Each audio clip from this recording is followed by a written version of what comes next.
সম্রাট জাহাঙ্গীর শাহজাহান বেটার পুত্রের মধ্যে যুদ্ধ শুরু হয়ে গেল ক্ষমতা নিয়ে।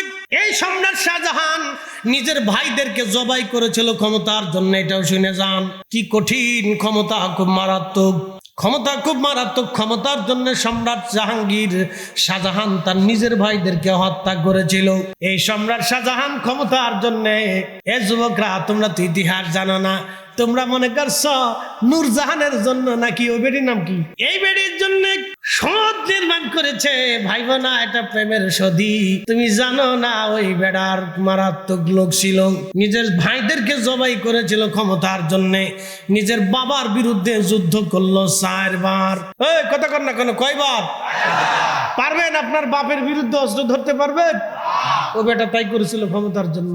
এই জন্য আমি কোন রাজনীতিবিদদেরকে বিশ্বাস করি না। আপনি মানেন আর মানেন, খুশি হন আর বেজার হন, ছাতা দেখার টাইম আমার না। আমি কাউকে বিশ্বাস করি না। ক্ষমতার জন্য মানুষ অন্ধ হয়ে যায়। এই কথা কর না কেন? হ্যাঁ, ক্ষমতার জন্য অন্ধ হয়ে যায়, ক্ষমতার জন্য মানুষ অন্ধ হয়। এটা খুব মারাত্মক নেশা। নেশার জন্য সে সন্তানকে পর্যন্ত হত্যা করতে কিছু মনে করে না। এই জন্য পৃথিবীর কোন ওলি কোনদিনও রাজত্ব নেই নাই। এটা খুব মারাত্মক জিনিস। এই যে আল্লাহ রাসূল বলতেন, আল খেলাফাতু সালাসুনা সানা, 30 বছর খেলাফত থাকবে, তারপরে মুলকিয়াত আসবে, সালতানাত আসবে। 30 বছর খেলাফত ছিল হযরত আবু বকর, ওমর, উসমান, আলী, ইমাম হাসান। এই 5 জন 30 বছর কাটিয়েছিলেন খোলাফায়ে রাশিদ। নবীজি বলতেন, আলাইকুম বিসুন্নতি, আমার সুন্নাত তোমরা মেনে চলবে। ফা আলাইকুম বিসুন্নতি, আমার সুন্নাহকে মেনে চলবে। ওয়া সুন্নাতিল খোলাফায়ে রাশিদিন আল মাহদিন, আমার পরে তোমরা যদি কারো আদর্শ মানো তো খোলাফায়ে রাশিদকে মেনে চলবে। আবু বকর, ওমর, উসমান, আলী, হাসানকে মেনে চলবে। একসাথে বলবেন আল্লাহু আকবার। হ্যাঁ, জোরে বলেন আল্লাহু আকবার। হযরত ওমর 20 রাকাত তারাবির নামাজ মসজিদে নববীতে চালু করে দিয়েছে। আরো শতান আমাদের দেশে মসজিদে এসে 8 রাকাত চালু করছে। ও শতানের গোষ্ঠী পর্যন্ত কিলাইতে হবে। কথা বলেন ঠিক না বেঠে? হ্যাঁ, আস্তে কোন কেন, জোরে বলেন, হাতে থেকে বলে। ও দেশে প্রকাশ্য বেদাত সৃষ্টি করেছে, একেবারে প্রকাশ্য বেদাত সৃষ্টি করেছে, নিকৃষ্ট বেদাত সৃষ্টি করে দিয়ে মুসলমানের নামাজ কেটে নিয়ে চলে গেছে মাহে রমজানের নামাজ। আপনি আমাদেরকে বলেন বেদাতি না, আমি ফাজলিমি পাইছেন।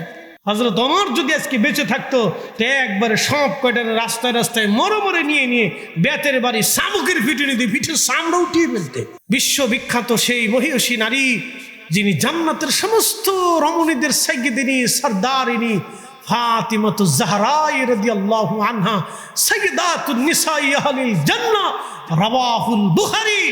রাসূল করিম যার জবান থেকে যাকে সার্টিফিকেট দিয়েছিলেন, ফাতেমা তুমি तमाम দুনিয়ার সমস্ত নারীদের জান্নাতের সরদারিনী সাইয়্যিদিনী।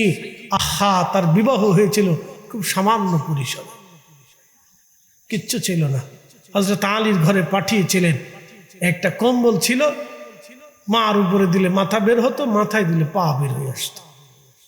একটা বালিশ ছিল, খেজুর গাছের সুবলা দিয়ে তৈরি করা একটা বালিশ। আহা, সারা জিন্দেগি এইভাবে কাটিয়ে দিয়েছেন সাইয়্যিদাতুন নিসাই আহলিল জান্নাহ। সামান্য আসবাবপত্র ছিল, কোনোদিন খাইতেন, কোনোদিন না খেয়ে থাকতেন। ফাতেমা একদিন মন বেজার করে বিবাহের দিন কাঁদতেছিলেন। রাসূল করিম কাছে এসে বললেন, ফাতেমা রে, তুমি কি জন্য কাঁদো আমি জানি। আমি ইচ্ছা করলে তোমাকে এই মদিনার সবচেয়ে ধনাঢ্য ব্যক্তির পরিবারের সাথে তোমাকে বিবাহ দিতে পারতাম। ফাতেমা, জানো তোমার বিবাহের পছন্দ তোমার স্বামী আমি নির্বাচন করি নাই, স্বয়ং আরশের মালিক তোমার স্বামী পছন্দ করেছে। হাই হাই হাই, একসাথে বলবেন আল্লাহু আকবার। চিৎকার মেরে বলেন আল্লাহু আকবার।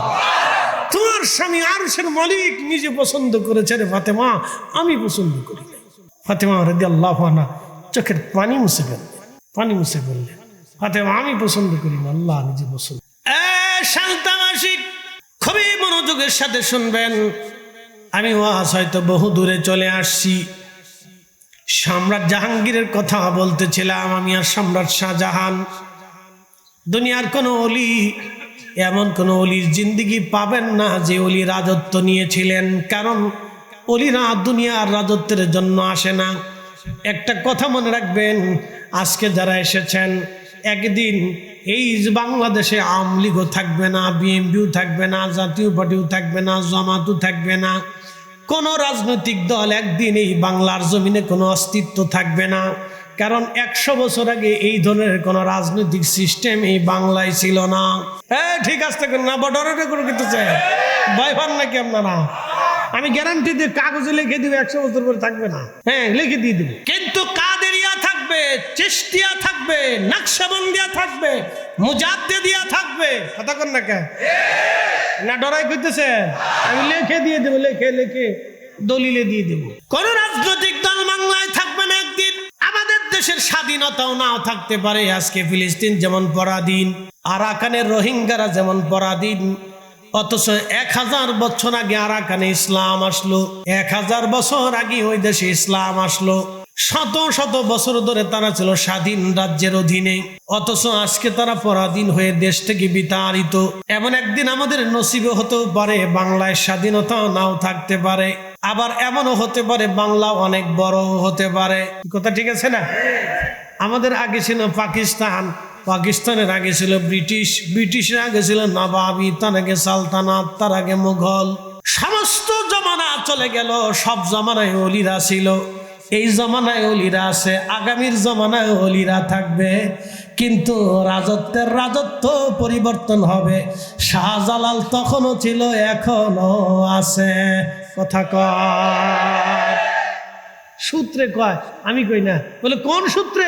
বলে আল্লাহর দেওয়া সূত্রে। বলে কোন কালামে? বলে কালামুল্লাহ শরীফে। বলে কার বাণী? এটা স্বয়ং আরশে মুআল্লা ওয়ালার বাণী।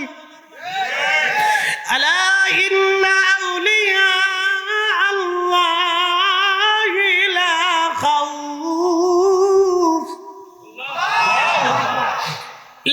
খাউফুন আলাইহিম ওয়ালা হুম ইয়াহজানুন।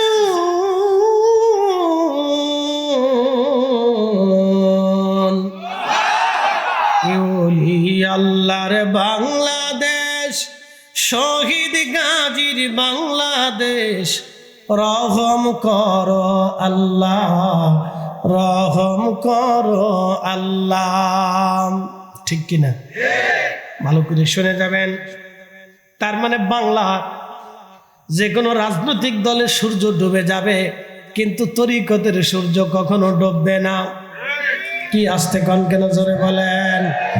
অনেকে আবার এর মধ্যে চিন্তা করে ফেলছে আমরা ক্ষমতায় আসলে বাংলাদেশে কোনো মাজার আর দরগা রাখবো না।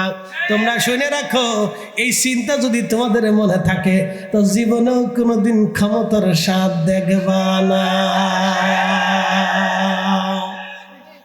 পৃথিবীর সবাইকে দিয়ে আল্লাহ সাজাইছে। কথা ঠিক আছে না ভাই? সবাইকে দিয়ে আল্লাহ দুনিয়া সাজাইছে। দুনিয়াতে হিন্দু আছে, খাবার কে দেয়? বৌদ্ধ আছে, খাবার কে দেয়? শিখ আছে, খাবার কে দেয়? খ্রিস্টান আছে, খাবার কে দেয়? ও মাজুসি আছে, খাবার কে দেয়? ও যৌন ধর্ম আছে, খাবার কে দেয়? এই ইয়াজিদি ধর্ম আছে, খাবার কে দেয়? তারা কেউ আল্লাহকে আল্লাহ বলে মানে না, খাবার কে দেয়?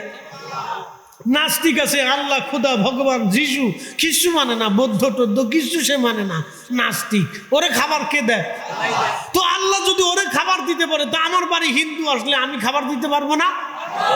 আমার দরবারে খ্রিস্টান গেলে আমি কি তার খাবার দিতে পারবো না?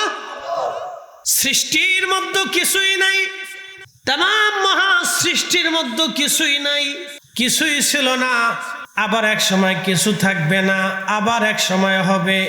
আল্লাহ বলেন ইন্নাল্লাহা ওয়া মালাইকাতাহু ইউসাল্লুনা আলান নবী। খুব মনোযোগ দেন। সৃষ্টির মধ্যে এক সময় কিছুই ছিল না, ছিলেন শুধু আল্লাহ, শুধু প্রভু ছিলেন, মালিক ছিলেন, তিনি ছাড়া আর কেউ নাই। আল্লাহর বড় ইচ্ছা হলো সৃষ্টি তিনি সৃজন করে নিজেকে তিনি জাহির করবেন। কার ইচ্ছা হলো? আল্লাহর ইচ্ছা হলো तमाम সৃষ্টি তিনি সৃজন করে নিজেকে তিনি জাহির করবেন। ঠিক তখন আমার রব সর্বপ্রথমে যাহা সৃষ্টি করলেন তাহার নাম নূরে মুহাম্মাদি। সবাই বলেন সাল্লাল্লাহু আলাইহি ওয়াসাল্লাম। নূরে মুহাম্মাদি সৃষ্টি করার পরে এই নূরে মুহাম্মাদি বলতে লাগলো লা ইলাহা ইল্লাল্লাহ, লা ইলাহা ইল্লাল্লাহ, লা ইলাহা ইল্লাল্লাহ, লা ইলাহা ইল্লাল্লাহ, লা ইলাহা ইল্লাল্লাহ। এছাড়া আর কেউ নাই, শুধু নবী আর আল্লাহ। একসাথে কোন আল্লাহু আকবার। শুধু নবী আর আল্লাহ, আর কেউ নাই।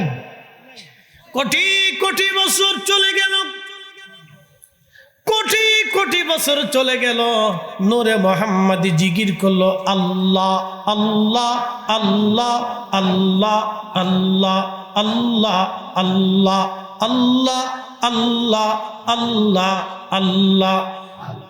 কোটি কোটি বছর নূরে মুহাম্মাদি জিকির করতে লাগলো লা ইলাহা ইল্লাল্লাহ। এজন্য সহিহ বুখারীর কিতাবুল আজকারে আসছে, নবীজি বলেছেন আফজালুজ জিকির, সর্বোত্তম জিকির হলো লা ইলাহা ইল্লাল্লাহ। আর কোরআনে আল্লাহ বললেন ওয়ালা যিকরুল্লাহি আকবার, আল্লাহ জিকির হলো সবচাইতে বড় জিকির। একবার জোরে বলা যাবে কি মারহাবা। জিকির আছে না নাই? চলবে কি চলবে না? এই জন্য জিকির ছাড়া কেউ অলি হতে পারে না। কি কথা কন না কেন? জিকির ছাড়া অলি হতে পারে না। এই জন্য পৃথিবীর সব তরিকায় দেখবেন সকালে এবং সন্ধ্যায় এবং ওজিফার ভিতরে কিছু সময় আল্লাহ তাসবিহ আছে, জিকির আছে, আমরাও জিকির করি। সেই জিকিরটা হয় আমাদের সুগল পদ্ধতিতে। কোনো সময় আমার দমে জিকির হয়, দমে দমে দমে দমে দমে দমে আল্লাহ জিকির করি। এই জিকিরকে বলা হয় সুলতানুল আজকার, সুগল পদ্ধতি। এই পদ্ধতির জিকির শিখানো হয়েছিল নকশবন্দি তরিকার হযরত খাজা বাহাউদ্দিন নকশবন্দ বুখারী রাহমাতুল্লাহ আলাইহি। আমি লিখি নাই, লিখেছেন শাহ ওয়ালিউল্লাহ মুহাদ্দিস দেহলভী রাহমাতুল্লাহ আলাইহি। আল কাউলুল জামিলের মধ্যে তিনি লিখেছেন সুলতানুল আজকার, সুগল পদ্ধতি, দমে দমে জিকির।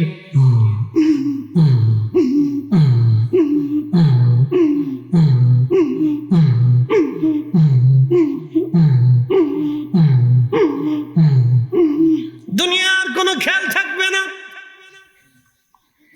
শুধু কালবের দিকে নজর দিয়ে আল্লাহ আল্লাহ আল্লাহ আল্লাহ আল্লাহ। হুজুর কেবলা মাঝে মধ্যে গাইতেন লা মাহবুবা ইল্লাল্লাহ, লা মাশুকা ইল্লাল্লাহ। আল্লাহ ছাড়া কোনো মাহবুব নাই, আল্লাহ ছাড়া কোনো মাহাশুক নাই। কথা বলেন ঠিক কিনা? জিকির চলবে না বন্ধ হবে? আরো জোরে। জোর হয় না কেন? জোরসে বলো। আমার দেশের একদল আছে জিকিরের মাহফিলের বিরুদ্ধে ফতোয়া দিয়া, বেদাতের তবকা দিয়ে তারা জিকির উম্মতের জবান থেকে কেড়ে নিতে চায়। তোমরা হাজার হাজার বছর চেষ্টা করবা, যতদিন জমিনে নকশবন্দিয়া, মুজাদ্দিদিয়া, কাদেরিয়া, চিশতিয়া থাকবে, যতদিন জমিনে আল্লাহর ওলির মুহিব্বিন মুরিদরা থাকবে, ততদিন জমিন থেকে জিকির বন্ধ হবে না। হাত উঁচা করে বলেন ঠিক না বেঠে? জিকির শুরু হলো সৃষ্টির প্রথমে লা ইলাহা। জোরে বলেন, আরো জোরে বলেন। তখন নামাজ ছিল না, কি ছিল না? রোজা ছিল না, হজ ছিল না, যাকাত ছিল না। তখন ছিল জিকির লা ইলাহা ইল্লাল্লাহ, লা ইলাহা ইল্লাল্লাহ। এক মিনিট, কষ্ট হচ্ছে? চলবে? একবারে সৃষ্টি শুরুতে শুরু করছে, আজকে একবারে শেষ দিয়ে ফেলবো। আসেন তো ফজর পর্যন্ত। আচ্ছা, থাকা লাগবে না, নেকি হয়ে গেছে, হয়ে গেছে। আল্লাহ ওই মরহুমকে ক্ষমা করে দিক, তার আখিরাতের মর্যাদাকে বুলন্দ করুক। সারা জিন্দগিতে মাতব্বর শাহ হুজুর কেবলার দপ্তরের খেদমত করে ঘুমাই দিয়েছে। অত্যন্ত ভালো মানুষ ছিলেন, খুব শ্রদ্ধাশীল ব্যক্তি ছিলেন, আত্মসম্মান বোধ একজন ব্যক্তি ছিলেন। দুনিয়াতে বহু মানুষ আছে যারা আত্মসম্মান নাই, কি কথা ঠিক আছে না ভাই? কিন্তু উনি আত্মসম্মান বোধ যোগ্য একজন মানুষ ছিলেন, নিজের সম্মানকে তিনি প্রাধান্য দিতেন। উনি একজন সম্মানী ব্যক্তি ছিলেন, উৎফুল্ল হৃদয়ের অধিকারী ছিলেন এবং এশকে খাজা অর্থাৎ আপন মুর্শিদের প্রতি তার দিল ও মনকে, জীবনকে, যৌবনকে তিনি ব্যয় করে দিচ্ছেন। আল্লাহ কবুল করুক, বলেন আমিন। ওনার আখিরাতের মর্যাদাকে আল্লাহ বুলন্দ করে দিন, জোরে বলেন আমিন। প্রিয় উপস্থিতি, খুব মনোযোগ দিবেন। জিকির শুরু হয়ে গেল, আল্লাহ আল্লাহ। সৃষ্টিতে আল্লাহ এবং নবী ছাড়া আর কেউ নাই, শুধু আল্লাহ এবং তার নবী। নবীর নাম নূরে মুহাম্মাদি। আদম সফিউল্লাহর সামনে আল্লাহ সমস্ত নবীদেরকে উপস্থাপন করলেন, সমস্ত রূহ উপস্থাপিত হলো। আদম নবী দেখলেন ফারাআনি নূরান সাতিআন ফি আসমারিহিম, এক উজ্জ্বলতম নূরওয়ালা দেখা যায়। মারহাবা কর, কি ওয়ালা? আরো জোরে, জোর হয় না কেন? জোরসে বলো। এই নূরওয়ালা আদম নবী জিজ্ঞেস করলেন, ইয়া রাব্বি মান হাযা? আল্লাহ, এই নূরওয়ালাকে, এত সুন্দর নূরওয়ালা কোনদিন আমি আদম এত চমৎকার নূরওয়ালা দেখি নাই। আমার সামনে নূরওয়ালাকে আনলাম, এতই চমৎকার নূরওয়ালাকে। আল্লাহ জবাব দিলেন, ইয়া আদম হাযা ইবনুকা আহমদ। আদম রে, ইনি তোমার সন্তান মুহাম্মাদুর রাসূলুল্লাহ সাল্লাল্লাহু আলাইহি ওয়াসাল্লাম। একবার জোরে বলা যাবে কি মারহাবা? আল্লাহ বানাইলেন কত জাতি,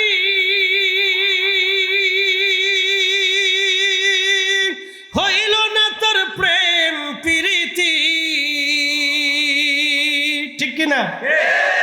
কুকুরের সাথে আল্লাহর প্রেম হয় নাই, বিড়ালের সাথে হয় নাই, পশু পাখির সাথে হয় নাই, জিনদের সাথে হয় নাই, ফেরেশতার সাথে হয় নাই। আরো যত জাতি আল্লাহ বানাইলেন, কোন জাতির সাথে আল্লাহর প্রেম হলো না। আল্লাহর প্রেম হলো এই মানব জাতির সাথে। এই জন্য মানব জাতির ভিতরে খাজা বাবা আজমিরি আছে, হুজুর গাউসে পাক মহিউদ্দিন আব্দুল কাদের জিলানী আছে, শাহজালাল ইয়ামানি মুজাররিদি আছে, বদর শাহ আউলিয়া আছেন, হযরত সুলতানুল আরিফিন ইসমাইল বগদাদি আল হাসান হুসাইন আছেন, বাইজিদ বুস্তামি আছেন, আবুল হাসান কিরকানি আছেন, সাহাবায়ে কেরাম আছেন, আবু বকর আছেন, ওমর আছেন, আলী আছেন, উসমান আছেন, হাসান আছেন, হুসাইন আছেন, ফাতেমা আছেন, বেলাল আছেন, ওয়াসাল কারণী আছেন। এই মানব জাতির ভিতরে ইমাম আজম আবু হানিফা আছেন, ইমাম শাফি আছেন, ইমাম হাম্বলি আছেন, ইমাম মালিক আছেন, হুজুর খাজা বাকিবিল্লাহ আছেন, আলিফ আহমদ তুশি আছেন, আব্দুল্লাহ আকবর আবাদি আছেন, হযরত নূর মোহাম্মদ নিজামপুরি আছেন, শাহ সুফি ফতেহ আলী রসুলের নামা আছেন, শাহ সুফি খাজা এনায়েতপুরি আছেন, শাহ সুফি সৈয়দ ওয়াজেদ আলী মেহেদি বেগে আছেন, খাজা বাবা ফরিদপুরি এই মানুষের ভিতরেই আছে। আল্লাহ বানাইলেন কত জাতি, হইল না তোর প্রেম প্রীতি। অবশেষে মানুষ বানায়, অবশেষে মানুষ বানায় প্রেমের কারণে। প্রেমের ডুরি বান্ধরে মাদিনার শনে, আহা প্রেমের ডুরি বান্ধরে মাদিনার শনে। মানুষ বানাইছে আল্লাহ প্রেমের কারণে, বলেন মানুষ বানাইছে আল্লাহ প্রেমের কারণে। আহা প্রেমের ডুরি বান্ধরে মাদিনার শনে, আহা প্রেমের ডুরি বান্ধরে মুর্শিদের শনে। আচ্ছা বলেন তো, বিনা অপরাধে যে লোকটা কুত্তা পিটাইলো, যেই মানুষ বিনা অপরাধে বিনা কারণে কুত্তা মারলো, সে কি মানুষ? হ্যাঁ, আপনি কইতেছেন মানুষ না। বিনা অপরাধে যে লোকটা বিড়াল মেরে ফেললো, সে কি মানুষ? তো বিনা অপরাধে যে লোকটা মানুষকে মানুষ মেরে ফেললো, সে কি মানুষ? তো মানুষ কয়জন আছে হিসাব করে না? এই জন্য হুজুর কেবলা মাঝে মধ্যে বলতেন, বাবা আমার বড়ই তলা ভরে নাই। কি কথা কর না কেন? উনি উনার স্তর থেকে বলেছেন আমার বড়ই তলা ভরে নাই, উনি উনার স্থান থেকে বলেছেন, আমরা বুঝি নেই। উনি যেই মাকামের সেই মাকাম থেকে উনি বলেছেন আমার বড়ই তলা ভরে নাই। আপনি যদি হিসাব করেন তাহলে খুঁজে খুঁজে দেখবেন পৃথিবীতে মানুষ কয়জন আছে, পৃথিবীতে নবীদেরকে আল্লাহ কেন পাঠাইলো? আল্লাহ কি কোরআন পাহাড়ে নাজিল করতে পারতো না? উহুদ পাহাড়ের মধ্যে কোরআন লিখে দিত, জাবালে আবু কুবাইসে লিখে দিত, জাবালে সৌরে লিখে দিত, জাবালে ওমরে লিখে দিত, জাবালে সাবিরে লিখে দিত, জাবালে নূরে লিখে দিত। আরবরা কোরআন শরীফ পাহাড়ে দেখে দেখে কোরআন পড়ে চলে আসতো। না না, আল্লাহ নবী পাঠাইলেন কারণ আল্লাহর পরিচয় হওয়ার দরকার। আল্লাহ পরিচয় হবেন, প্র্যাকটিক্যাল বান্দাকে আল্লাহ শিখাবেন। আল্লাহ নিজে শিখাবেন না, আল্লাহ তার হাবিবকে দেখে দিয়ে শিখাবেন। এই জন্য আমার হুজুর কেবলা মাঝে মধ্যে গাইতেন, রসুল তোমারই কারণে বিশাল ভুবনে আল্লাহর পরিচয়। কথা কন না কেন? কত উচ্চ মাপের কথা, আমি বুঝি নেই। আমি আগে চিন্তা করতাম এই কথা কেমনি কেমনি কইল, কেমনি কেমনি কইল। রসুল তোমারই কারণে বিশাল ভুবনে আল্লাহর পরিচয়। না ছিল আকাশ না ছিল বাতাস, দুনিয়া তৃপ্তিময়। ওই যে বলছি মনে আছে, আল্লাহ তার নবী নূরে মুহাম্মাদি জিকির করে কার? একসাথে কর না, জিকির করে কার?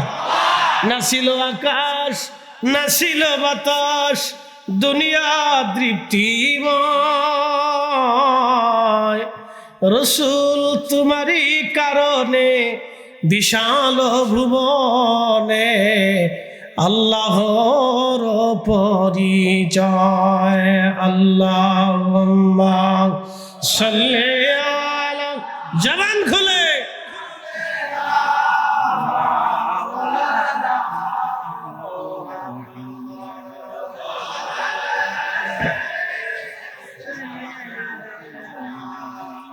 মাওলানা। প্রিয় সান্তামাসী খুব মনোযোগ দিবেন। হাজিরিন, প্রিয় নবীজি দুনিয়াতে আমাদেরকে মানুষ বানানোর জন্য এসেছিলেন। মানুষ, হুজুর কেবলা বলতেন মানুষ হতে হবে মানুষ যখন, সুবহানাল্লাহ কন্যা, কি হতে হবে? আরো জোরে বলেন। মানুষ বানাইছে কে? আল্লাহ বলেন ইন্নী জাইলুন ফিল আরদি খলিফা। আমার রব বললেন নিশ্চয় আমি দুনিয়াতে খলিফা পাঠাবো। আমরা হলাম আল্লাহর খলিফা। একসাথে বলেন কার খলিফা? খলিফা আমরা আল্লাহর, কিন্তু মসজিদে এখনো জুতা চুরি করি। আস্তে কনকে জোরে বলেন। যে দেশে মসজিদে জুতার নিরাপত্তা নেই, আমার মসজিদের গ্রিল কাটছে ঢাকাতে, তো অনেক টাকা উঠে, প্রত্যেক জমাতে 30-40 হাজার টাকা উঠে। তো এই গ্রিল কাটছে, গ্রিল কেটে সরে ভিতরে ঢুকছে, ঢুকে তারপরে আলমারি 3টে তালা কাটছে, তালা কেটে তারপরে মসজিদের টাকা চুরি করে নিয়ে গেছে। মুতল্লি মহোদয় বলতেছে হুজুর একটু দোয়া করেন যাতে চোরে টাকা ফেরত দিয়ে দেয়। বললাম যেই চোরে গ্রিল কেটে 3 তালা কেটে টাকা নিয়ে গেছে, তো মসজিদের টাকা, আমার দোয়া এই চোরে টাকা ফেরত দিবে এটার আশা করা যায় না। কি চোরের চোর চিন্তা করে। ঠিক একই রকম মানুষ আমরা। মালয়েশিয়াতে আমি গেলাম, কয়েকদিন আগে মাহফিল করলাম, কয়েকদিন আগে মালদ্বীপেও করে আসছি। মাহফিল শেষ করার পরে লোকেরা বলল হুজুর আপনাকে একটা জায়গায় নিয়ে চলে। বলেন। বলে মহান আল্লাহর একজন ওলি সাগরের দ্বীপের মধ্যে ঘুমিয়ে আছে। চলেন তার জিয়ারতে যাই। বললাম আমি তো এটাই চাইছিলাম। রওনা করলাম। এক বাক্যে তাকে চিনবেন, মহান আল্লাহর ওলি হুজুর গাউসে পাক রহিমাহুল্লাহ বড় পীর আব্দুল কাদের জিলানী আল গিলানী আল হাসানী আল হুসাইনী। তিনি সরাসরি আমার রসুলের আওলাদ ছিলেন। হাসান এবং হুসেন রাদিয়াল্লাহু আনহুমার রক্ত বংশধর। হজরতে ইমাম জাফর সাদেক রাদিয়াল্লাহু আনহু, ইমাম মুসা কাজেম রাদিয়াল্লাহু আনহু, ওনাদের বংশধর ছিলেন হুজুর মহিউদ্দিন আব্দুল কাদের জিলানী। তার কলিজার টুকরা সন্তান সুলতানুল আরিফিন আল্লামা ইমাম ইসমাইল বগদাদি আল হাসানি ওয়াল হুসাইনি। ওই মালয়েশিয়ার মালাক্কার দ্বীপ পোলাও বুসারের ভিতরে তিনি নিবৃত্তি নির্জনে একটা ছোট্ট সাগরের দ্বীপের ভিতরে শত শত বছর ধরে তিনি ঘুমিয়ে আছেন। ওই তামাম অঞ্চল বলে কালেমার দামাত দিয়ে ঘুমিয়ে আছেন। মালয়েশিয়া, ইন্দোনেশিয়া, ব্রুনাই, ফিলিপাইন্স, এই ইন্দো প্যাসিফিক অঞ্চলগুলিতে হুজুর গাউসে পাকের এই আওলাদ কালেমার দাওয়াত দিয়ে তিনি সাগরের মধ্যে ঘুমিয়ে আছেন। একবার জোরে বলা যাবে কি মারহাবা। তার মানে ওলিরা যেখানে গেছে আল্লাহ ইসলাম সেখানেই পাঠাইছে।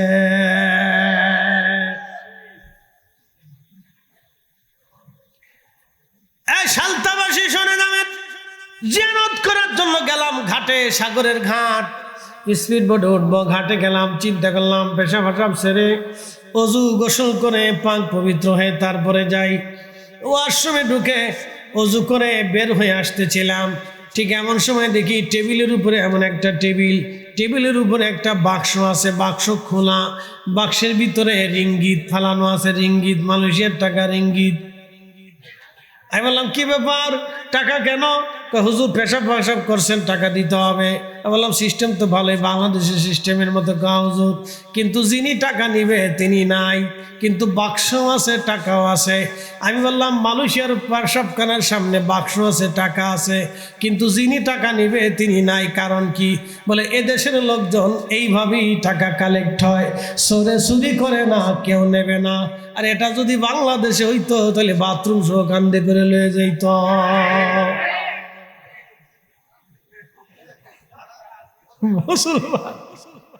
তাহলে ওদের থেকে আমরা এখনো 50 বছর পিছনে পড়ে রয়েছি।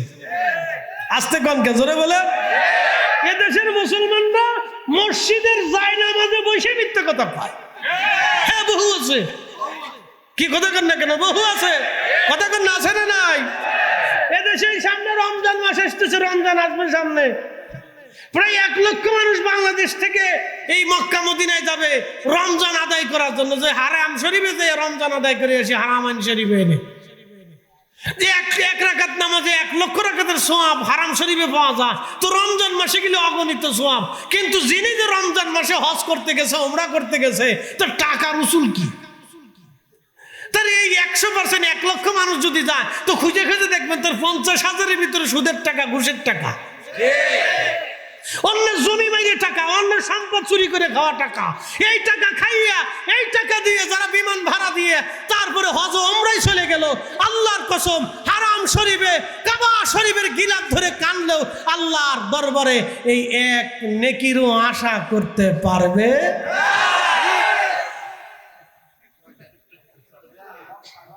দুই নাম্বার, শয়তানের দূর থেকে দাঁড়া হাসে, কারে সিটার, তুই কাবা ঘর ধরে কাঁদতেছিস, তোর বনে জমি পাই দিস নেই, কথা কর না। শয়তানের দূর থেকে হাসে, ওরে হাজি তুই তো আমার সাথে বড় সিটার, তোর প্রতিবেশী জমি পাবে তুই দিস নেই, দোকান করে টাকা পাবে, বাকি এনে খাইছি সেই পর্যন্ত দিস নেই। ও আর শুনে যান, জাগা মতো হিট করে দিছি। তরিকা বুঝেন? হুজুর কেবলার জিন্দিগিতে কখনো দেখেন নাই জবান থেকে একটা ফায়সা কথা বলছে। কথা ঠিক আছে না? হুজুর কেবলার জীবনে কোনোদিন দেখেন নাই একটা মিথ্যা বাক্য কখনো কারোর সামনে বলছে। কথা ঠিক আছে না ভাই? হুজুর কেবলার জীবনে দেখেন নাই, হুজুর কেবলা সারা জীবনে এই ব্যাংকের অ্যাকাউন্টও তার জিন্দিগিতে ছিল না। কি ভাই? আব্দুল সবুর ভাই, উনি তো আমাদের বড় ভাই, উনি জানেন, ওনারা জানেন, মুরব্বীরা জানেন, হুজুরের জীবনে কোনো একটা ব্যাংকের অ্যাকাউন্টও ছিল না। জীবনে একটা ছবিও কেউ তুলতে পারে তাই। আল্লাহু আকবার। আস্তে কোন কেন, জোরে বলে। একটা ব্যাংকের অ্যাকাউন্টও জীবনে কোনোদিন ছিল না, না কিছু ছিল না। ওনার নামে 100টা জমিও কেউ দেখাইতে পারবে না, বাংলাদেশ সরকারের কাছে চ্যালেঞ্জ। এই ঠিক আসতে কোন কেন, ভয় ভয় করতেছে। রাষ্ট্রের কাছে চ্যালেঞ্জ, আটপুষের হুজুরের নামে কয় শতক জমি আছে, আপনি সরকারি কাগজ বাইর করে দেখাই দেন। মানুষ হতে হবে মানুষ। যখন প্রেম আল্লাহর সাথে এমনি হয় না, সুদ খাইয়া হজে যাইয়া কাবা শরীফ ধরে কান্দে আল্লাহর সাথে প্রেম দেখাইবা, ওই প্রেম 4 পয়সাও আল্লাহর দরবারে কাজ হবে না। বুঝে যাবে, এটা তরিকা।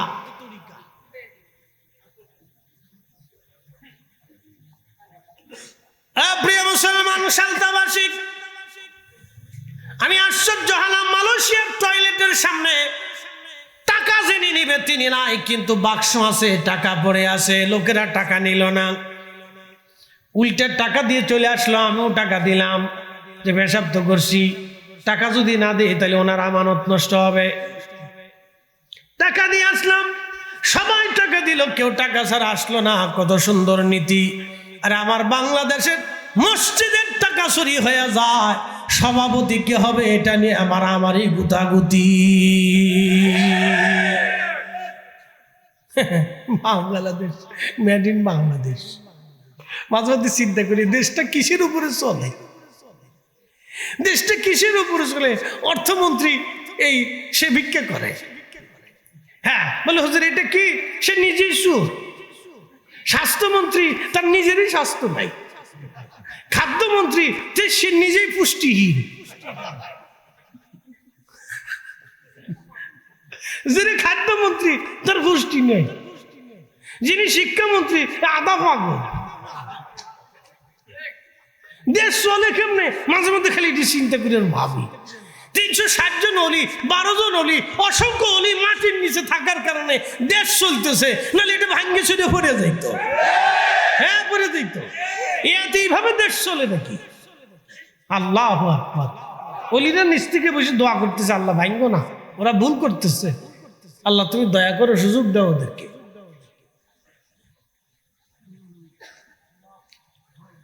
সারায়ণ সালতা মাসে খুব মনোযোগ দেবেন।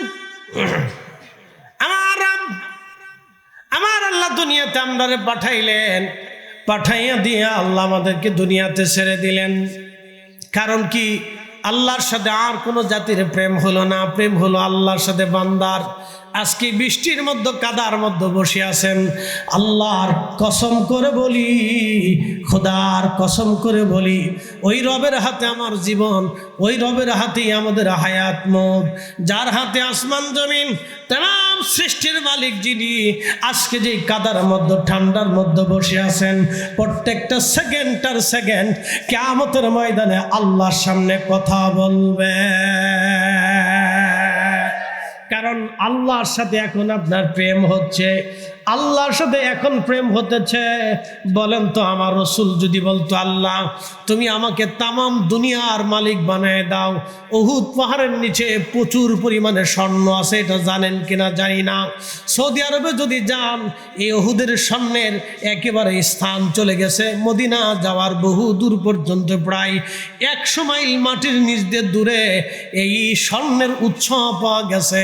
সৌদি সরকার সেই স্বর্ণ উত্তোলন শুরু করে দিয়েছে, কিন্তু ওইখানে কোনো মানুষ যেতে দেয় না।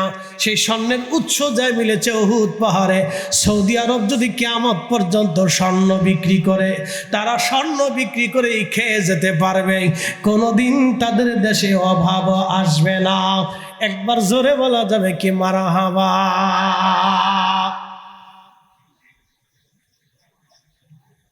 এই উহুদ পাহাড়ের সমস্ত স্বর্ণ কার উসিলায়? আমার নবীর উসিলায়। কথা কন জোরে বলে। আমার রসুলের উসিলায় স্বর্ণ। আমার নবীর খাতিরে আল্লাহ আরবের মাটির নিচে আল্লাহ প্রাকৃতিক সম্পদ দিয়ে আরবের মাটিটাকে দিয়ে আল্লাহ ঢেকে রেখেছে। এত পরিমাণে আল্লাহ দিয়েছেন, এত পরিমাণে দিয়েছেন। সৌদি সরকার যদি সারা জিন্দেগি ভরে পাথর বিক্রি করে, তারপরেও পাথরের টাকা দিয়ে তার দেশ চলবে। অন্য কোনো টাকার তার দরকার হবে না। কিন্তু দুঃখের বিষয় তারপরেও হাজিদের ট্যাক্স কমে সারে না, কমে সারে না। এবার শুনলাম ওমরার বলে পয়সা বাড়াইছে আরো। কি যে কষ্ট দুঃখ, কোথায় যে রাখি। আর আমাদের দেশের কথা বলে লাভ নাই, বিমানের ভাড়া বলে সিন্ডিকেট চলে, তার মধ্যে চোর ওই জায়গায় বসে রয়েছে।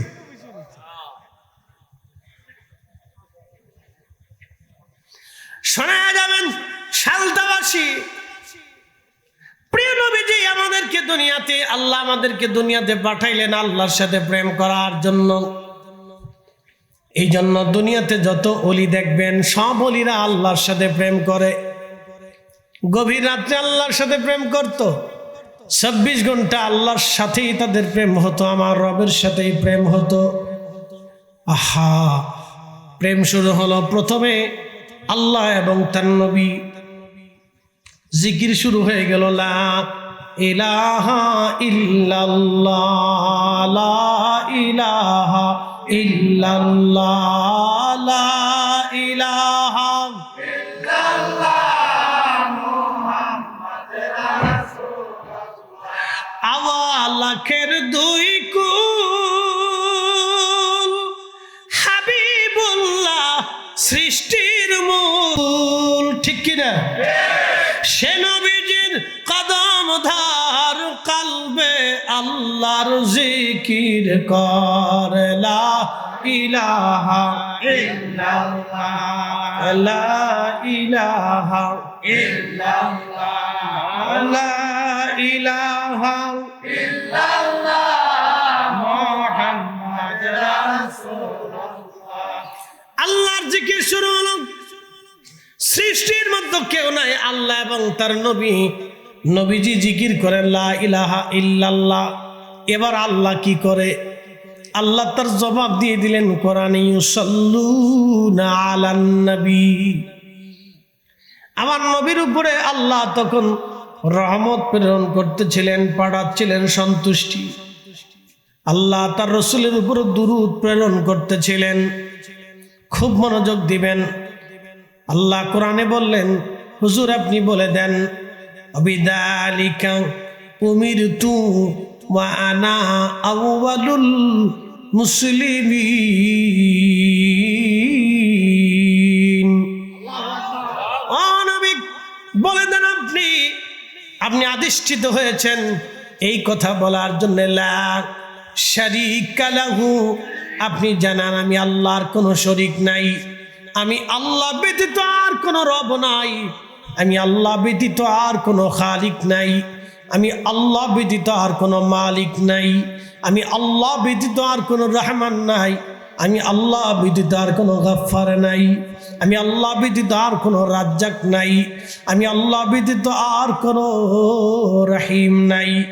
আপনি বলে দেন আমি আল্লাহ এক এবং একক, আমি আল্লাহ ছাড়া আল্লাহর মতো আর কেউ নাই। আর অবিদালিকা উমিরতু, আপনি আদিষ্ঠিত হয়েছেন বলে দেন ওয়ানা আউয়ালুল মুসলিমিন, আপনি সবার আগে আমি আল্লাহকে আল্লাহ বলে স্বীকার করেছেন। আপনি নবীর আগে কেউ আল্লাহকে আল্লাহ বলে স্বীকার করে নাই। আপনি নবীর আগে কেউ আমি আল্লাহকে আল্লাহ বলে স্বীকার করে নাই। আল্লাহ নবীজির নূরে মুহাম্মদী সৃষ্টি করলেন, তারপরে আল্লাহ পানি সৃষ্টি করলেন, পানি সৃষ্টি করার পরে আল্লাহ আরশে মুআল্লা সৃষ্টি করলেন, আরশে মুআল্লা সৃষ্টি করে আমার রব পানির উপর স্থাপন করলেন। পানির উপর স্থাপন করার পরে ওই পানির কারণে আরশে মুআল্লা দুলতে লাগলো। আরশে আজিম বললেন, এ রব আমি তো দুলতেছি, স্থির থাকতে পারি না। আমার রব তখন লিখে দিলেন আরশে মুআল্লার গায়ে লা ইলাহা ইল্লাল্লাহু মুহাম্মাদুর রাসূলুল্লাহ সাল্লাল্লাহু আলাইহি ওয়াসাল্লাম। একসাথে জোরে বলবেন কি আল্লাহু আকবার। আমার রব লিখে দিলেন আরশে মুআল্লার উপরে, আরো স্থির হয়ে গেল। আরশে আজিম সৃষ্টি করার পরে আমার রব লৌহ কুরসি মুবারক সৃষ্টি করলেন। কুরসি সৃষ্টি করার পর আমার রব লৌহ কলম সৃষ্টি করলেন। কলম সৃষ্টি করে বললেন, কলম তুমি লেখো। কলম ডাক দিয়ে বলল, হে রব আমি কি লিখব? আল্লাহ বলেন, উকুতুব মাকাদিরাল খাল, তুমি সৃষ্টির তকদির লিখতে থাকো। পানির ভাগ্যে কি হবে, এই ঘাসের ভাগ্যে কি হবে, আজকে আমাদের ভাগ্যে কি হবে, এই বিড়ালের ভাগ্য কি হবে, কুকুরের ভাগ্যে কি হবে, কুকুর কি পরিমাণে খাবার খাবে, একটা গাছে কয়টা পাতা হবে, পাতার রং কি রকম হবে, কোন পাতায় পোকায় খাবে, কোন পাতা ঝরে পড়ে যাবে, কোন ডাল দিয়ে ফল হবে, কি পরিমাণে ফল হবে, ফলটা কত বড় হবে, তার স্বাদ কেমন হবে, ওই ফলটা কোন পাখিতে খাবে, কোন পোকায় খাবে, সব কিছু কলম লিখতে লাগলেন। উকুতুব মাকাদিরাল খাল, তামাম সৃষ্টির তকদির কলম লিখতে শুরু করলেন। ওই যে কলমের লেখা শুরু হয়ে গেল, কিয়ামত পর্যন্ত কলমের লেখা বন্ধ হবে না। একবার জোরে বলা যাবে কি আল্লাহু আকবার। আমি আপনি কি খাবো তাও কলম লেখলো। আমাদের কার কয়টা সন্তান হবে তাও কলম লেখলো। আমরা কোন অলি হব তাও কলম লেখলো। কে জালেম হবে তাও অলি কলম লেখলো। কে আলেম হবে তাও কলম লেখলো। কে আল্লাহর অলির মোহাব্বতকারী হবে তাও কলম লেখলো। কে মুসলমান হবে তাও কলম লেখলো। কে জান্নাতে যাবে তাও কলম লেখলো।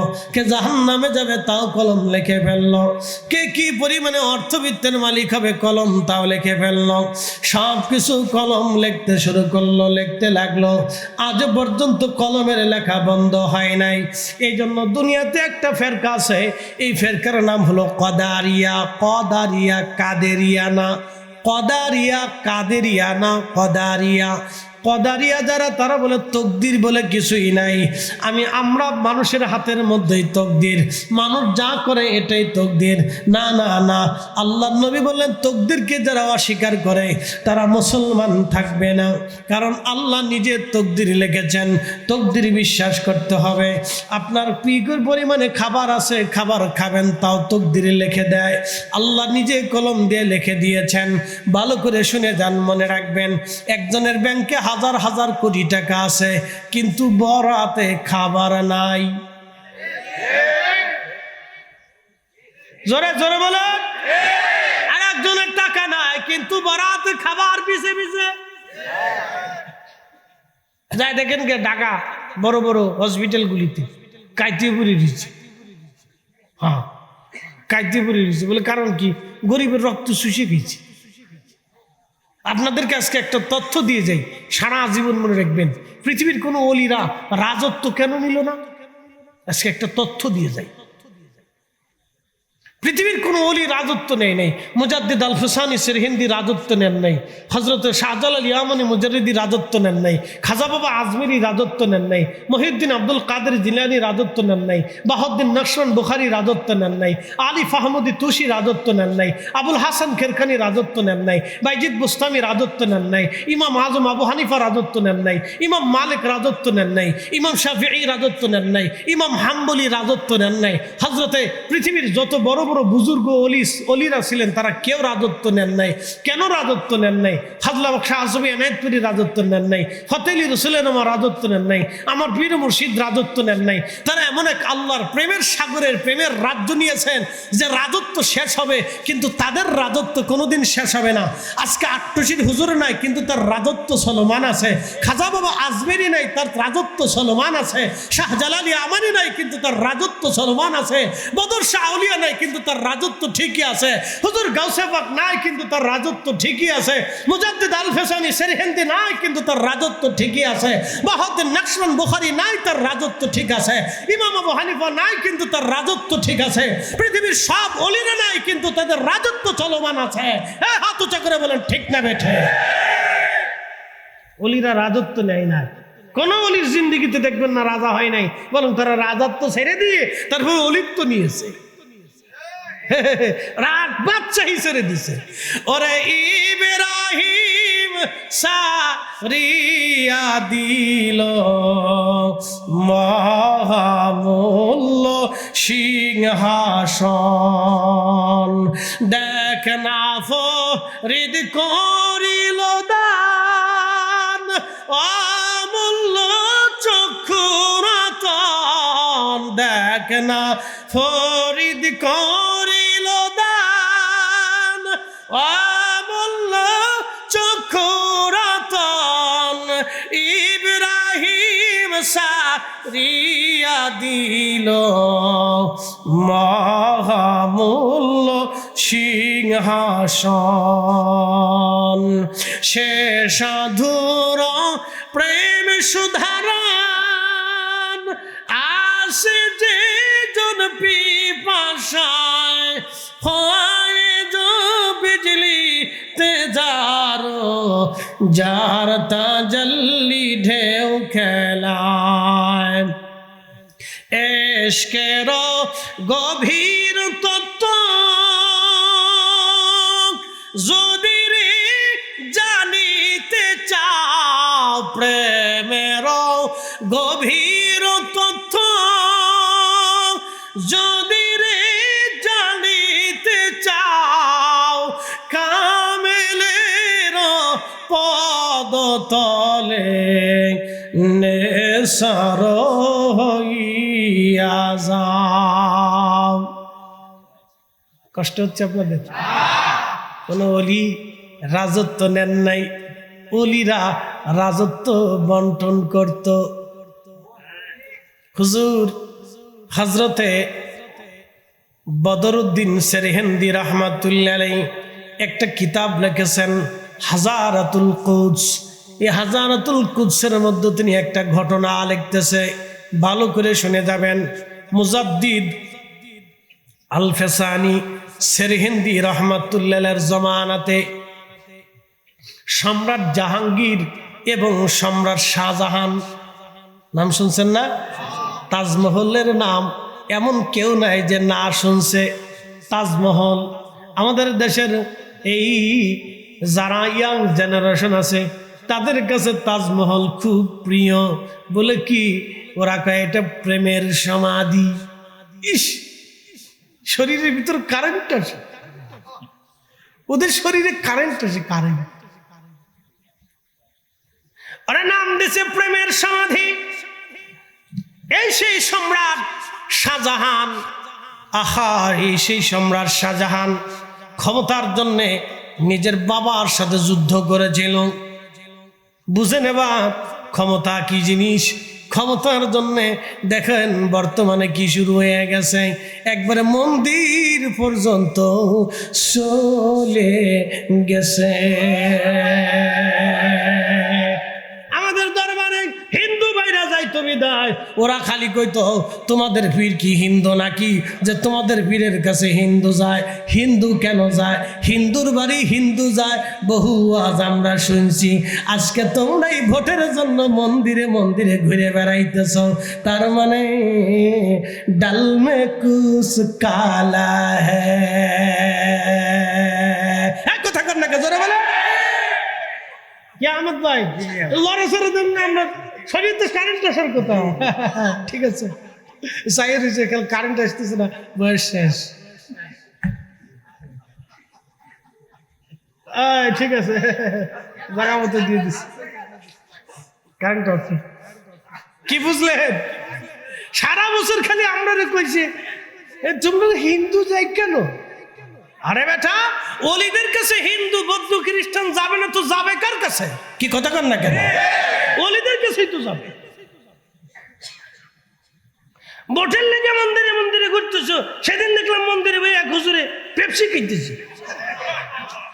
হ্যাঁ, এবার ফতোয়া দেয় মিলাদের তাবারক খাইও না, এটা বেদাতি তাবারক। মিলাদের তাবারকের সময় বেদাত হয়ে গেছে, মন্দিরে পেপসি খাওয়ার সময় এটা সুন্নত হয়ে গেছে নাকি বলা? হাজিল কোথাকার।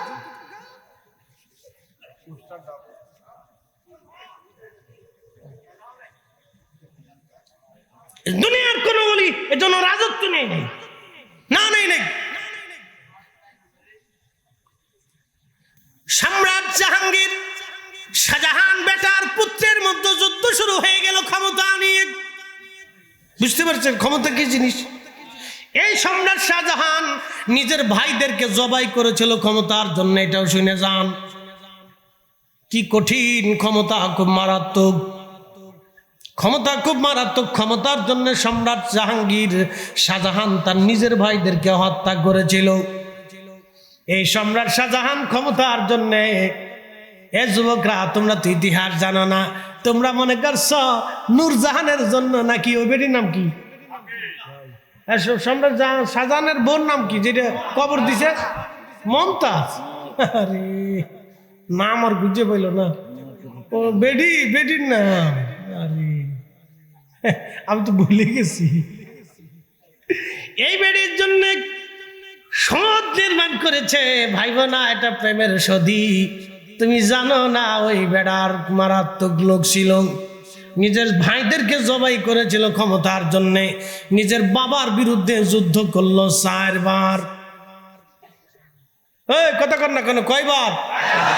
পারবেন আপনার বাপের বিরুদ্ধে অস্ত্র ধরতে পারবেন? ও বেটা তাই করেছিল ক্ষমতার জন্য। এই জন্য আমি কোন রাজনীতিবিদদেরকে বিশ্বাস করি না। আপনি মানেন আর মানেন, খুশি হন আর বেজার হন, ছাতা দেখার টাইম আমার নাই না। আমি কাউকে বিশ্বাস করি না। ক্ষমতার জন্য মানুষ অন্ধ হয়ে যায়। এই কথা কর না কেন? হ্যাঁ, ক্ষমতার জন্য অন্ধ হয়ে যায়। ক্ষমতার জন্য মানুষ অন্ধ হয়। এটা খুব মারাত্মক নেশা। নেশার জন্য সে সন্তানকে পর্যন্ত হত্যা করতে কিছু মনে করে না। খুব খারাপ জিনিস। এই জন্য পৃথিবীর কোনো ওলি কোনোদিনও রাজত্ব নেই নাই। এটা খুব মারাত্মক জিনিস। এই জন্য আল্লাহ রাসূল বলতেন, আল খেলাফাতু সালাসুনা সানা, 30 বছর খেলাফত থাকবে, তারপরে মুলকিয়াত আসবে, সালতানাত আসবে। 30 বছর খেলাফত ছিল। হযরত আবু বকর, ওমর, উসমান, আলী, ইমাম হাসান, এই 5 জন 30 বছর কাটিয়েছিলেন খোলাফায়ে রাশিদ। নবীজি বলতেন, আলাইকুম বিসুন্নতি, আমার সুন্নাত তোমরা মেনে চলবে। ফাআলাইকুম বিসুন্নতি, আমার সুন্নাহকে মেনে চলবে। ওয়া সুন্নাতিল খুলাফায়ে রাশিদিন আল মাহদিন, আমার পরে তোমরা যদি কারো আদর্শ মানো তো খুলাফায়ে রাশিদকে মেনে চলবে। আবু বকর, ওমর, উসমান, আলী, হাসানকে মেনে চলবে। একসাথে বলবেন আল্লাহু আকবার। হ্যাঁ, জোরে বলেন আল্লাহু আকবার। হযরত ওমর 20 রাকাত তারাবির নামাজ মসজিদে নববীতে চালু করে দিছে। আরো শতান আমাদের দেশে মসজিদে এসে 8 রাকাত চালু করছে। ও শতানের গোষ্ঠী পর্যন্ত কিলাইতে হবে। কথা বলেন ঠিক না বেঠে? হ্যাঁ, আস্তে কোন কেন, জোরে বলেন, হাত থেকে বলে। ও দেশে প্রকাশ্য বেদাত সৃষ্টি করেছে, একেবারে প্রকাশ্য বেদাত সৃষ্টি করেছে, নিকৃষ্ট বেদাত সৃষ্টি করে দিয়ে মুসলমানের নামাজ কেটে নিয়ে চলে গেছে মাহে রমজানের নামাজ। আপনি আমাদেরকে বলেন বেদাতি না, আমি ফাজলিমি পাইছেন। হযরত ওমর যদি আজকে বেঁচে থাকতো তো একবারে সব কয়টার রাস্তায় রাস্তায় মরে মরে নিয়ে নিয়ে বেতের বাড়ি শামুকের পিটুনি দিয়ে পিঠের সামনে উঠিয়ে ফেলতে।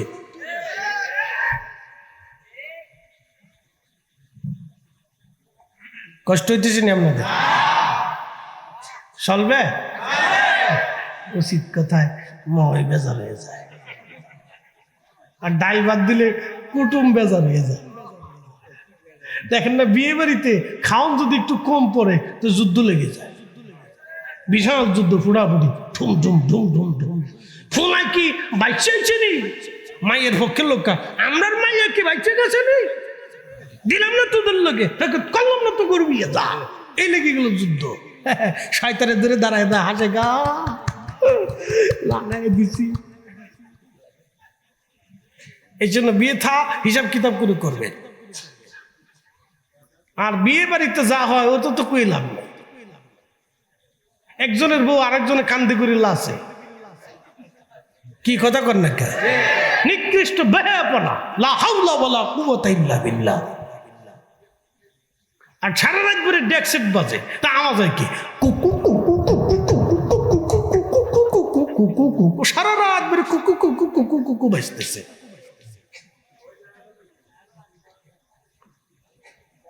শয়তানে খুশি হয়ে কাজা দিছি, বাজাই দিছি, যা তোর বিসমিল্লাহ শুরু করে দিছি, যা এই কাজ করবেন না। কোন বিশ্ববিখ্যাত সেই মহিয়সী নারী যিনি জান্নাতের সমস্ত রমণীদের সাইয়্যিদিনী সরদারিনী ফাতিমাতু যাহরা রাদিয়াল্লাহু আনহা সাইয়্যিদাতুন নিসাই আহলিল জান্নাহ, রাওয়াহুল বুখারী।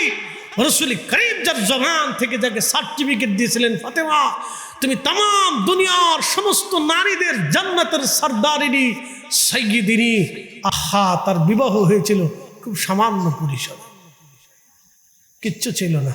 হযরত আলীর ঘরে পাঠিয়েছিলেন, একটা কম্বল ছিল, মার উপরে দিলে মাথা বের হতো, মাথায় দিলে পা বের হয়ে আসতো। একটা বালিশ ছিল খেজুর গাছের সুবলা দিয়ে তৈরি করা একটা বালিশ। আহা, সারা জিন্দেগি এইভাবে কাটিয়ে দিয়েছেন সাইয়্যিদাতুন নিসাই আহলিল জান্নাহ। সামান্য আসবাবপত্র ছিল, কোনোদিন খাইতেন, কোনোদিন না খেয়ে থাকতেন। ফাতেমা একদিন মন বেজার করে বিবাহের দিন কাঁদতেছিলেন। রাসূল করিম কাছে এসে বললেন, ফাতেমা রে, তুমি কি জন্য কাঁদো আমি জানি। আমি ইচ্ছা করলে তোমাকে এই মদিনার সবচেয়ে ধনাঢ্য ব্যক্তির পরিবারের সাথে তোমাকে বিবাহ দিতে পারতাম। ফাতেমা, জানো, তোমার বিবাহের পছন্দ তোমার স্বামী আমি নির্বাচন করি নাই, স্বয়ং আরশের মালিক তোমার স্বামী পছন্দ করেছে। হাই হাই হাই, একসাথে বলবেন আল্লাহু আকবার, চিৎকার মেরে বলেন আল্লাহু আকবার। তোমার স্বামী আরশের মালিক নিজে পছন্দ করেছে রে ফাতেমা, আমি পছন্দ করি নাই। ফাতেমা রাদিয়াল্লাহু আনহা চোখের পানি মুছে ফেললেন, পানি মুছে বললেন, ফাতেমা আমি পছন্দ করি না, আল্লাহ নিজে পছন্দ করেছে। শান্তামাসিক খুবই মনোযোগের সাথে শুনবেন। আমি ওয়াজ হয়তো বহু দূরে চলে আসছি। সম্রাট জাহাঙ্গীরের কথা বলতেছিলাম আমি, আর সম্রাট শাহজাহান। দুনিয়ার কোন অলি, এমন কোন অলির জিন্দেগি পাবেন না যে অলি রাজত্ব নিয়েছিলেন, কারণ অলিরা দুনিয়ার রাজত্বের জন্য আসে না। একটা কথা মনে রাখবেন, আজকে যারা এসেছেন, একদিন এই বাংলাদেশে আওয়ামী লীগও থাকবে না, বিএনপিও থাকবে না, জাতীয় পার্টিও থাকবে না, জামাতও থাকবে না, কোন রাজনৈতিক দল একদিন এই বাংলার জমিনে কোনো অস্তিত্ব থাকবে না। কারণ 100 বছর আগে এই ধরনের কোন রাজনৈতিক সিস্টেম এই বাংলায় ছিল না। হ্যাঁ ঠিক আছে না, বর্ডারে কোনো কিছু চাই ভয় পান নাকি আপনারা? আমি গ্যারান্টি দিয়ে কাগজে লিখে দিব 100 বছর পরে থাকবে না। হ্যাঁ লিখে দিয়ে দিব, থাকবে না। কিন্তু কাদেরিয়া থাকবে, চিশতিয়া থাকবে, নকশবন্দিয়া থাকবে, মুজাদ্দিদিয়া থাকবে। কথা কন না কেন? না ডরাই করতেছে? আমি লিখে দিয়ে দেবো, লিখে লিখে দলিলে দিয়ে দেব। কোন রাজনৈতিক দল বাংলায় থাকবে না একদিন। আমাদের দেশের স্বাধীনতাও নাও থাকতে পারে। আজকে ফিলিস্তিন যেমন পরাধীন, আরাকানের রোহিঙ্গারা যেমন পরাধীন, অথচ 1000 বছর আগে আরাকানে ইসলাম আসলো। 1000 বছর আগে ওই দেশে ইসলাম আসলো। শত শত বছর ধরে তারা ছিল স্বাধীন রাজ্যের অধীনে, অথচ আজকে তারা পরাধীন হয়ে দেশ থেকে বিতাড়িত। এমন একদিন আমাদের নসিবে হতেও পারে বাংলায় স্বাধীনতা নাও থাকতে পারে, আবার এমনও হতে পারে বাংলা অনেক বড় হতে পারে। কি কথা ঠিক আছে না? আমাদের আগে ছিল পাকিস্তান, পাকিস্তানের আগে ছিল ব্রিটিশ, ব্রিটিশের আগে ছিল নবাবি, তার আগে সালতানাত, তার আগে মুঘল। সমস্ত জমানা চলে গেল, সব জমানায় অলিরা ছিল। এই জমানায় অলিরা আছে, আগামীর জমানায় অলিরা থাকবে, কিন্তু রাজত্বের রাজত্ব পরিবর্তন হবে। শাহজালাল তখনও ছিল, এখনো আছে। কথা কয় সূত্রে কয়, আমি কই না। বলে কোন সূত্রে? বলে আল্লাহর দেওয়া সূত্রে। বলে কোন কালামে? বলে কালামুল্লাহ শরীফে। বলে কার বাণী? এটা স্বয়ং আরশে মুআল্লা ওয়ালার বাণী। আলা ইন্না আউলিয়া আল্লাহি লা খাউফ লা খাউফুন আলাইহিম ওয়ালা হুম ইয়াহজানুন।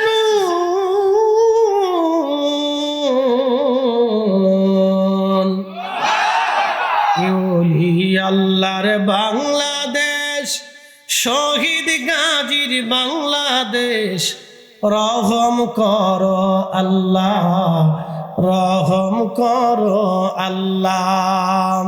ঠিক কিনা? ভালো করে শুনে যাবেন। তার মানে বাংলা যে কোনো রাজনৈতিক দলের সূর্য ডুবে যাবে, কিন্তু তরিকতের সূর্য কখনো ডুববে না। কি আসতে কন কেন জোরে বলেন? অনেকে আবার এর মধ্যে চিন্তা করে ফেলছে আমরা ক্ষমতায় আসলে বাংলাদেশে কোনো মাজার আর দরগা রাখবো না। তোমরা শুনে রাখো, এই চিন্তা যদি তোমাদের মনে থাকে তো জীবনেও কোনোদিন ক্ষমতার স্বাদ দেখবা না।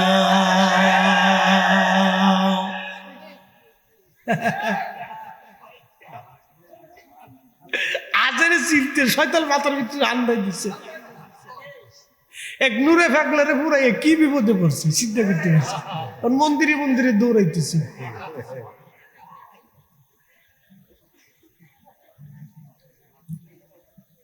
বেজার হচ্ছেন আপনারা? মন খারাপ করেন না ভাই, দুঃখের কথাগুলি বলতেছি। পৃথিবীর সবাইকে দিয়ে আল্লাহ সাজাইছে, কথা ঠিক আছে না ভাই? সবাইকে দিয়ে আল্লাহ দুনিয়া সাজাইছে। দুনিয়াতে হিন্দু আছে, খাবার কে দেয়? বৌদ্ধ আছে, খাবার কে দেয়? এই শিখ আছে, খাবার কে দেয়? এই খ্রিস্টান আছে, খাবার কে দেয়? ও মাজুসি আছে, খাবার কে দেয়? ও যৌন ধর্ম আছে, খাবার কে দেয়? এই ইয়াজিদি ধর্ম আছে, খাবার কে দেয়? তাহলে কেউ আল্লাহকে আল্লাহ বলে মানে না, খাবার কে দেয়? নাস্তিক আছে, আল্লাহ খুদা ভগবান যিশু কিছু মানে না, বৌদ্ধ টৌদ্ধ কিছু সে মানে না, নাস্তিক। ওরে খাবার কে দেয়? তো আল্লাহ যদি ওরে খাবার দিতে পারে, তো আমার বাড়ি হিন্দু আসলে আমি খাবার দিতে পারবো না? আমার দরবারে খ্রিস্টান গেলে আমি কি তার খাবার দিতে পারবো না? অসুবিধা আল্লাহ দে। আচ্ছা, একটা ফুল গাছে যদি শুধু গেঁদা ফুল থাকে, বাগান কি সুন্দর দেখা যায়? সব রকমের ফুলের গাছ থাকলে বাগান বেশি সুন্দর হয়। আল্লাহ দুনিয়াতে সব কোয়ালিটির মানুষ বানিয়েছে। কারো বাংলা ভাষা দিছে, কারো আরবি দিছে, উর্দু দিছে, ফার্সি দিছে, হিন্দি দিছে, কত কোয়ালিটির ভাষা। বাপরে বাপুরে ভাষার ভাষা, কত ধরনের ভাষা আল্লাহ তাম দুনিয়াতে দিয়ে রাখছে। এক এক ধরনের এক এক মানুষের সংস্কৃতি দিচ্ছে। আপনি মালয়েশিয়াতে যাবেন, ওরা লুঙ্গি পরে, ওদের জাতীয় পোশাক লুঙ্গি। হ্যাঁ, লুঙ্গি পরে এরা পাগড়ি মাথায় দিবে, লুঙ্গি পরবে। আমাদের মতো এত পাঞ্জাবি বড় পরে না, লুঙ্গি পরে।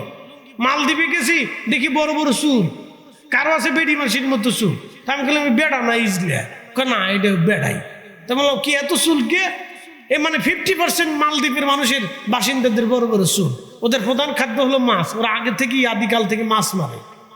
ভারত মহাসাগরের ভিতর কোনো চাইল হয় না, গম হয় না, ধান হয় না, পাট হয় না, কিচ্ছু নাই।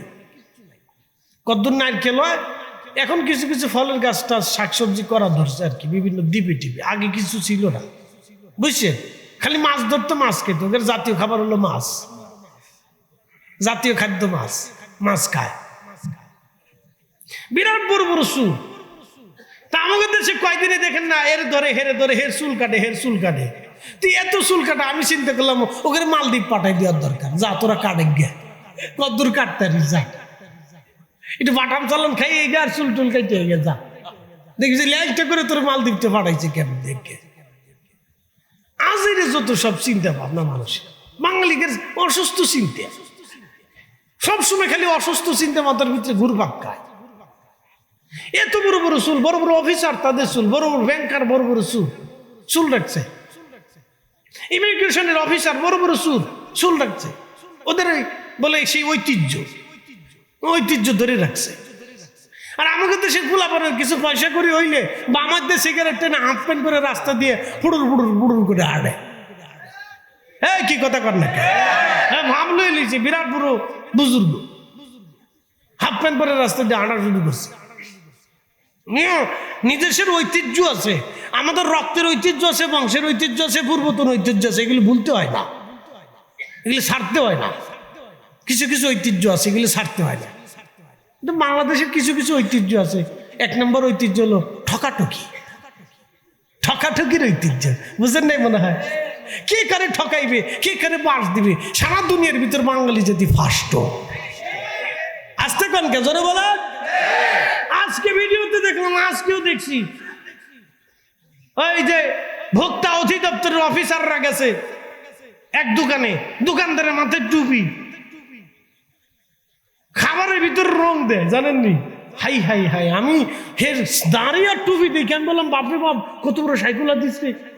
দেখি না দোকানদার কিরে সব রং বাই করে নামে অফিসার জিজ্ঞেস করে এটা দিয়ে কি করেন, এটা দিয়ে কি করেন, এটা দিয়ে কি করেন, রং দিয়ে যেহেতু এটি বানাইছেন তা আপনার ফুলারে খাইতে দিকে না, তা খাওয়ান যাবে না।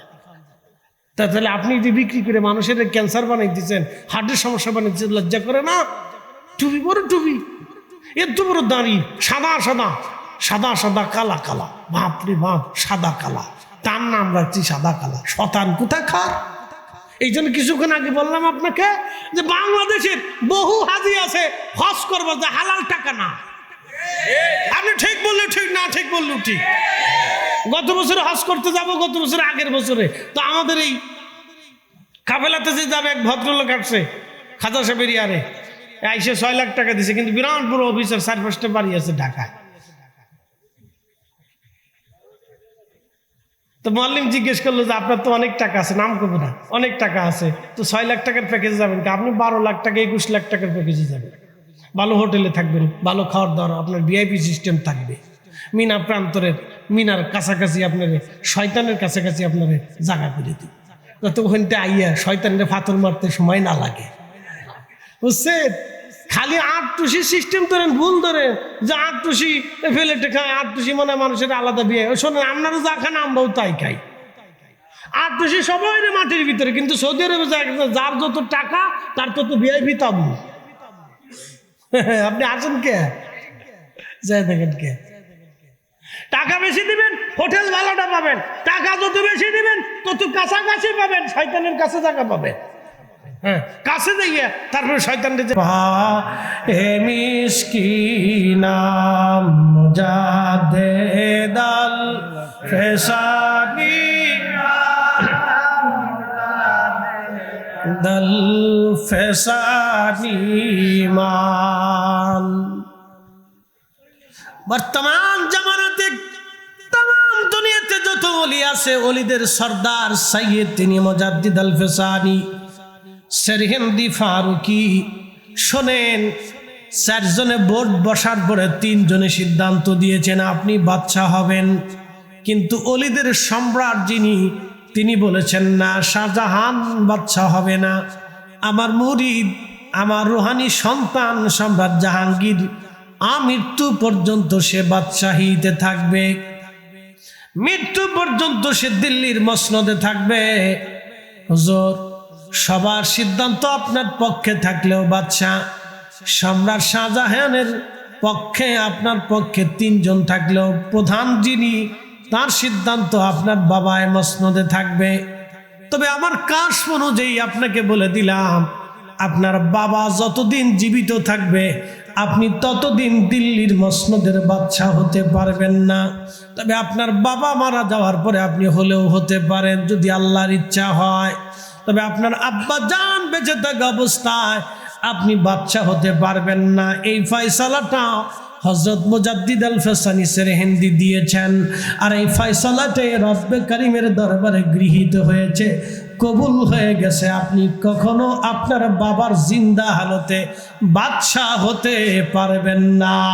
একবার জোরে বলা যাবে কি মারহাবা।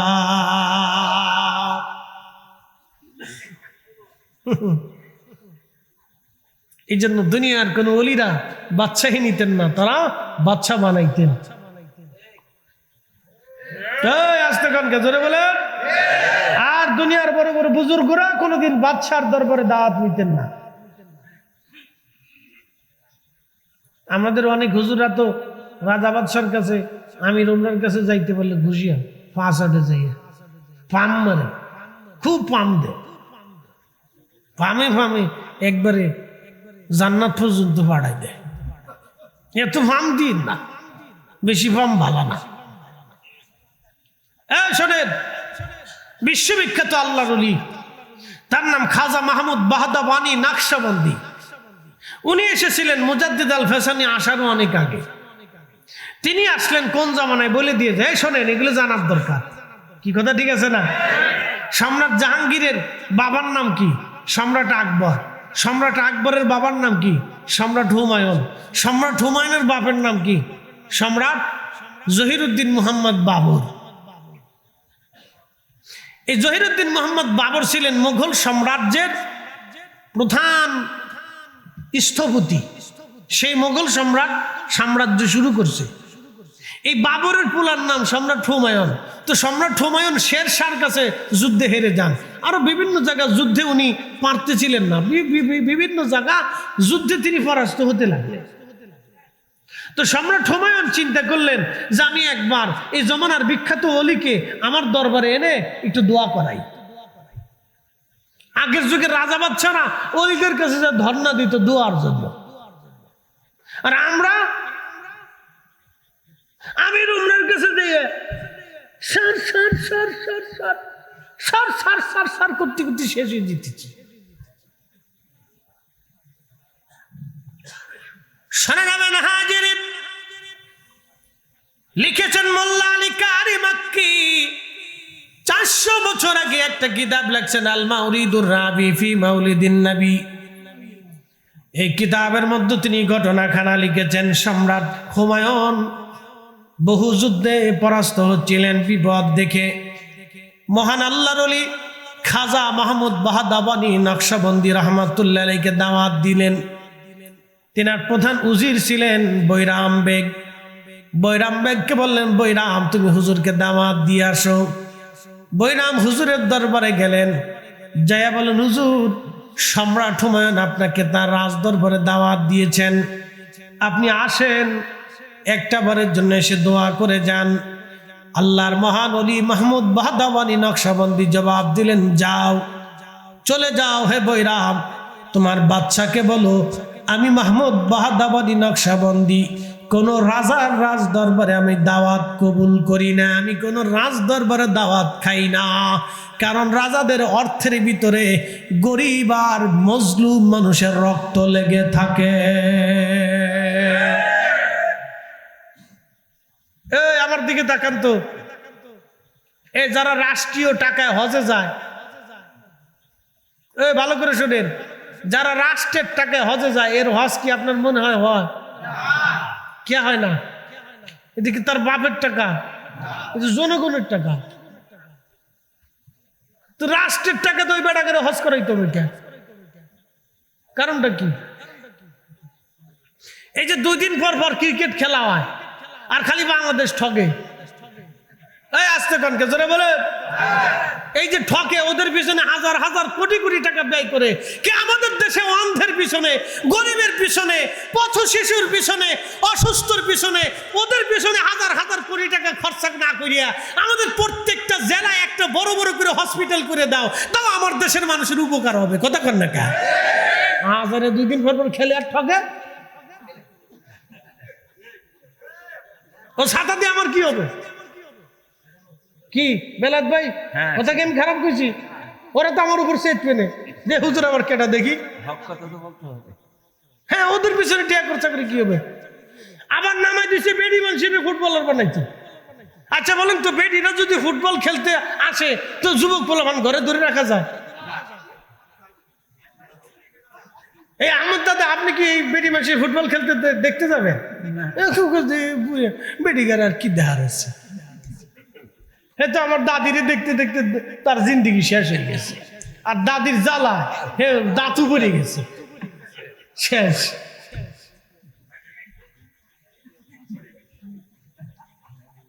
সব জমি ইয়াং ফুলাবান যে দেখিয়েছি বেডিরা বলে ফুটবল খেলে, এরপরে দিব শীষ ফুস ফুস ফুস ফুস করে বাঁশি বাজে। তো বেডি ফুটবলার রইব কে? এর পিছনে টাকা খরচ করতে হবে কি জন্য? বেডি মাস্টার হবে, বেডি ডাক্তার হবে, বেডি ইঞ্জিনিয়ার হবে, বেডি প্রকৌশলী হবে, বেডি ব্যারিস্টার হবে, বেডি জজ হবে, হোক না, এতে নিষেধ নেই। বেডি আলেমা হবে, বেডি হাফেজা হবে, হোক না, নিষেধ তো নেই, ইসলামে নিষেধ করে নেই। মহিলাদের হতে হবে, কিন্তু বেডি ফুটবলার হবে কে? এই কথা কর না কে? জোরে বলো, বেডি ফুটবলার হবে কে? হাজার হাজার হাজার হাজার লক্ষ লক্ষ যুবকদের চোখের নেশা হবে।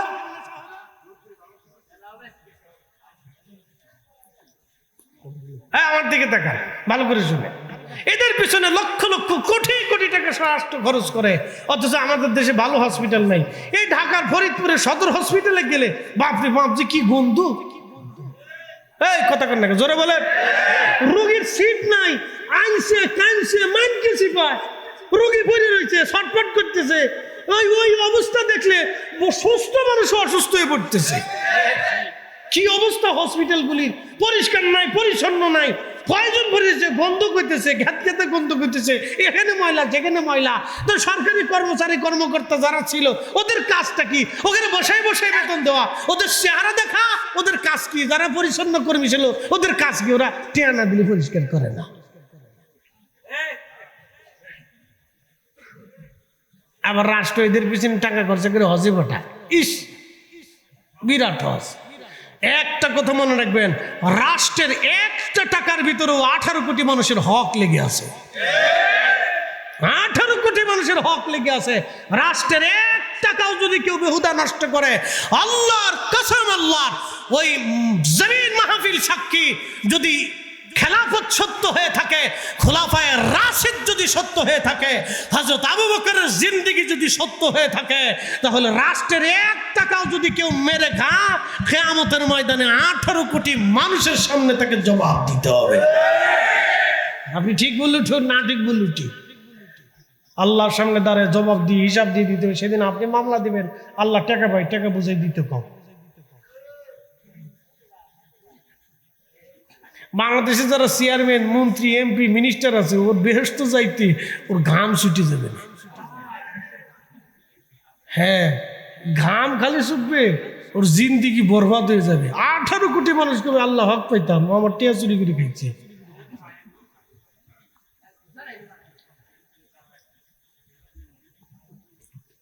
দিয়ে দিছি ওয়াজ। এই ওয়াজ আপনাকে শুনে তো লাভ নাই, শোনার জায়গার দরকার ছিল, তারা শোনে না। এরা জুমার দিন কোন সময় আসে জানেন? যখন মুয়াজ্জিন দ্বিতীয় আযান দেয়। আল্লাহু আকবার, আল্লাহু আকবার, আল্লাহু আকবার, আল্লাহু আকবার, আশহাদু আল লা ইলাহা ইল্লাল্লাহ, আশহাদু আল লা ইলাহা ইল্লাল্লাহ। সানি আযান যখন দেয় তখন এরা ফুরুত করে এসে কোনার দেয়। এরপরে ইমাম সাহেব যখন শেষ, সালামু আলাইকুম ওয়া রাহমাতুল্লাহ, সালামু আলাইকুম ওয়া রাহমাতুল্লাহ। আস্তে করে মোবাইলটা লইয়া, আমার অনেক কাজ আছে, আমার অনেকগুলি মিটিং আছে, তো মিটিংয়ে যেতে হবে।